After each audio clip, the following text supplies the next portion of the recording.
All right, so you're looking to snag some easier bot lobbies in Call of Duty. Well, the first thing you'll want to wrap your head around is how VPNs play into this. And if you don't already have one and are interested in getting a great gaming VPN, you can find links to pricing discounts in the description down below. You see, a VPN lets you route your internet connection through a server in a different location. That'll make it look like you're in that virtual location instead of where you actually are. Now, when it comes to getting those easier lobbies, the trick is to connect to a VPN server in a location where it's more likely that fewer real players are online. Like, think about connecting to a server in a country where it's the middle of the night or very early in the morning.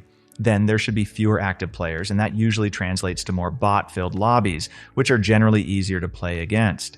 So for example, right now it's 8 p.m. here in New York City. Now I'll just take a quick glance at my world clock and it'll show me countries where I've got a good chance to land in some easier matches, just by looking for a region where most people will be asleep. Now I can see here that it's 1 a.m. in a bunch of places like London, Zurich, Berlin, Madrid, and so on. And I'd say it's a pretty safe bet that there aren't a ton of people hopping on Call of Duty at that hour. Oh, and as an added piece of advice, look for servers that aren't too far away. Like at first glance, Dubai seems like a good option. It's 4 a.m. there, so I'd probably get some good lobbies. But the problem is it's really far away. And faraway servers can cause other issues, particularly with ping. Now, what ping actually is the time it takes for data to travel from your device to the game server and back. And it's important because longer distances lead to a high ping, which can make the game feel unresponsive, create lag, and put you at a significant disadvantage. It's kind of like sending a letter. It'll arrive faster if you're sending it to the next town over compared to, let's say,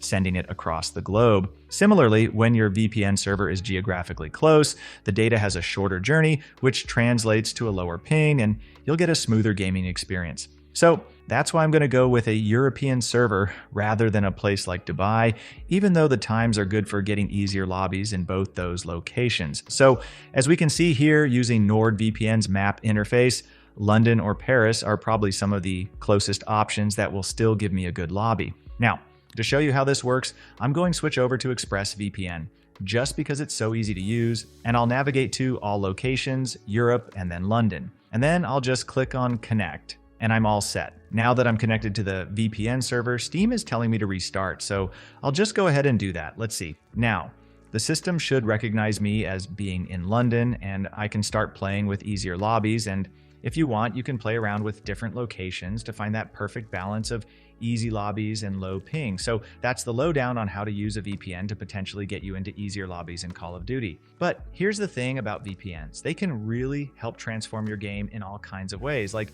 it can get rid of lag related to ISP throttling. You see, your internet service provider will sometimes slow down your connection if it thinks you're using up more than your fair share of data, which gaming can definitely do. Since a VPN hides your gaming activities from your ISP by sending your data through an encrypted tunnel, your ISP won't be able to see how much data you are using, and that means they will have no reason to slow your connection down. So just connecting to a VPN server can totally change your gameplay and get rid of lag.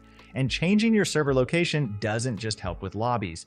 It'll also let you play with different folks in different countries, so you can compete against friends from all over. And here's another cool perk of using a VPN: accessing gaming content that might not otherwise be available to you. Like, let's say a game or an update drops earlier in another part of the world. Well, connecting to a VPN server in that region might just give you early access. All right, so which VPN should you go for? Now, I've put links to descriptions and discounts to some of the best gaming VPNs in the section below, but if you're looking for a quick review, the ones I recommend are ExpressVPN, NordVPN, and Surfshark.